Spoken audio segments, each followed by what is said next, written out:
Mais uma segunda-feira, mais uma semana, e nós estamos aqui adiante da Palavra de Deus. Que bom é saber que você veio também e está comigo para nós lermos juntos, meditarmos um pouco na Palavra de Deus. Vamos hoje estar lendo o texto em Lucas capítulo 17, serão dos versículos 11 ao 19, um texto muito conhecido, mas que eu gostaria de refletir com você neste dia sobre o que esta passagem significa para nós. Lucas 17:11 diz: E aconteceu que, indo ele a Jerusalém, passou pelo meio de Samaria e da Galileia. E entrando em uma certa aldeia, saíram-lhe ao encontro 10 homens leprosos, os quais pararam de longe. E levantaram a voz, dizendo: Jesus, mestre, tem misericórdia de nós. E ele, vendo-os, disse-lhes: Ide e mostrai-vos aos sacerdotes. E aconteceu que, indo eles, ficaram limpos. E um deles, vendo que estava são, voltou glorificando a Deus em alta voz e caiu aos seus pés, com o rosto em terra, dando-lhe graças, e este era samaritano.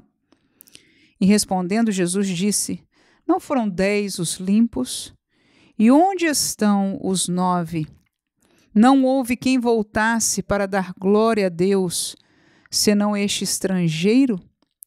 E disse-lhe: Levanta-te e vai, a tua fé te salvou. Muito bem, uma história com certeza conhecida de cada um de nós, pelo menos uma ou outra vez escutamos ou lemos este texto da cura dos 10 leprosos. Conhecedores somos de que a lepra na época de Jesus não tinha cura, então era uma doença não só chata, feia, as partes do corpo começaram a cair, a cartilagem a apodrecer, e era muito contagiosa, e por causa disso as pessoas leprosas tinham que viver distante da comunidade, do resto das pessoas, em comunidades separadas, fora da comunidade de Israel. Por isso estes leprosos pararam de longe da pessoa de Jesus. Mas o que nós conhecemos, que é o simples e óbvio desta parábola, para ser sincero, me choca, porque a lepra sendo uma doença incurável, e veja que isso aqui não é uma parábola, é um fato real, é um recontar de Lucas daquilo que aconteceu, da cura. Jesus verdadeiramente curou 10 leprosos desta maneira, mandou-os ir ao sacerdote, se mostrarem no caminho, eles se viram limpos. Ora, por ser uma doença nojenta, horrorosa, que faz com que essas pessoas estivessem não só esperando o tempo de morrer, mas uma morte triste, devagar, mau cheiro o tempo todo. Enfim, os irmãos podem só imaginar o que significa, estar num leprosário e esperando a morte chegar, porque não tinha saída para isso. Então, de repente, eles indo, obedecendo essa palavra de Jesus, pelo texto nós podemos inferir que eles já tinham ouvido falar de Jesus, que Jesus já havia curado outras pessoas, porque eles pararam de longe e logo falaram: Jesus, mestre, tem misericórdia de nós. E veja que na hora de pedir misericórdia, eles souberam usar as palavras próprias. Porque uma pessoa numa situação dessa que não tem saída precisa realmente da misericórdia de Deus. E Deus estendeu na pessoa de Jesus a misericórdia sobre eles, e eles voltando, indo em direção ao sacerdote, obedecendo a palavra de Jesus, se encontraram curados. Eu já escutei essa história, já falei dela, mas hoje, quando eu estava pensando, é absurdo ficar curado de uma doença incurável e nem voltar para agradecer, me parece até um exagero. Mas aconteceu, como dissemos, esta é uma história verídica. Um deles somente, e era o estrangeiro, aquele que era samaritano, foi quem voltou para agradecer a Jesus, glorificando a Deus. Mas os demais seguiram a sua vida e nem agradeceram. Eu penso que se fosse cada um de nós que recebêssemos uma cura de tal tamanho, nós iríamos agradecer a Deus. Se recebemos numa igreja, nós voltaríamos lá, se não é a nossa igreja. Se é a nossa igreja, com certeza nós Falaríamos com o pastor que queremos dar um testemunho, glorificar o nome de Deus, ou pelo menos contaríamos para alguns, faríamos um culto de ação de graça, talvez. Enfim, se mínimo, nós cairíamos como este homem fez, com o rosto aos pés do Senhor, para agradecê-lo pelo tamanho milagre. Por isso, acho absurdo que eles todos não fizeram.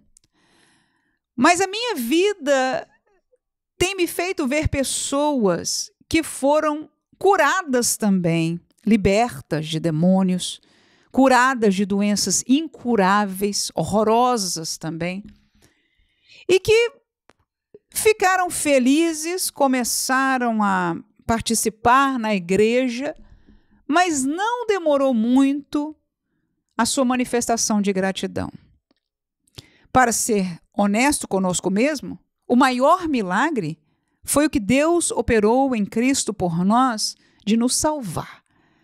Alguns de nós que viemos do mundo bravo, que nunca pensávamos em ter uma vida acertada, uma vida de crente, uma vida santa, uma vida sã, reconhecemos como um milagre extraordinário, mas mesmo aqueles que nasceram num contexto já de igreja ou eram mais piedosos e entendem a salvação, sabem, aleluia, que foi e é a maior dádiva que o Senhor nos pode e nos pôde dar.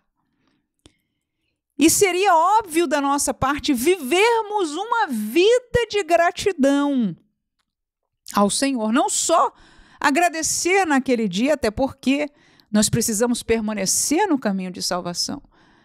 Mas a dádiva do Senhor, da salvação, do batismo no Espírito Santo, da sua presença em nossas vidas, temos tantos motivos para viver uma vida de gratidão a Deus. Não há um crente sequer.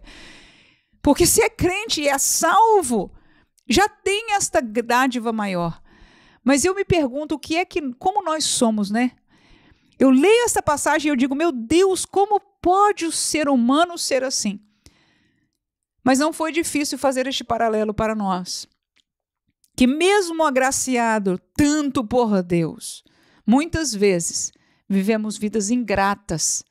Estamos fazendo tão pouco, estamos dando tão pouco, estamos servindo tão pouco, estamos agradecendo tão pouco, estamos sendo tão pouco fiéis, adorando tão pouco, como se Deus não tivesse dado esta maior dádiva, que é a vida eterna, garantida, salva, no céu, com Jesus. Nada de risco de inferno, nada de risco de perdição, aleluia. Fora dos enganos daqueles que creem que alguém vai orar por eles para sair de um lugar ruim para um lugar melhor. Não estamos mais enganados. Somos livres do engano, conhecemos a verdade. Que esta palavra possa ser um alerta para as nossas vidas, de sermos agradecidos ao Senhor. Aleluia. Tão triste alguns curados. Vi isto perto de mim.